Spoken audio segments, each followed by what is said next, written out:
জয় রাধে, হরে কৃষ্ণ।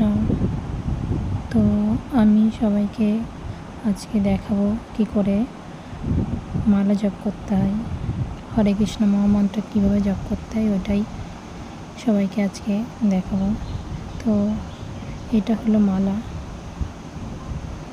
যে বড় গুটিটা দেখছো এটার থেকেই শুরু করতে হয়। এখানে পঞ্চতত্ত্বের যে মন্ত্রটা আছে সেটাই জপ করতে হয়। তারপরে থেকে শুরু করতে হয় হরে কৃষ্ণ মহামন্ত্র। এই সব কটা গুটিতেই হরে কৃষ্ণ মহামন্ত্র জপ করে তবে পুরো মালাটা কমপ্লিট হয়। 108টা গুটি এখানে আছে। তারপরে আবার যখন এখানে এই বড় গুটির থেকে এই ছোটো গুটিতে যখন আসা হয়, একটা মালা কমপ্লিট হয়, তারপরে ওইখান থেকে আবার পঞ্চতত্ত্বের মন্ত্রটা জপ করে আবার শুরু করতে হয়। আর একটা মালা হয়ে গেলে এই সাক্ষী গুটিটা একটা নিচে বা উপরে টানতে হয়।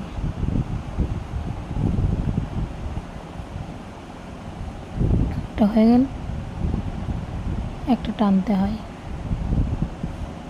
তো আপনারা যদি বুঝতে না পারেন তাহলে কমেন্ট করবেন। এইভাবেই আমরা হরে কৃষ্ণ মহামন্ত্র জপ করি। তো কোনো ভুল হয়ে থাকলে আমাকে ক্ষমা করে দেবেন। হরে কৃষ্ণ, জয় রাধে, জয় শ্যাম।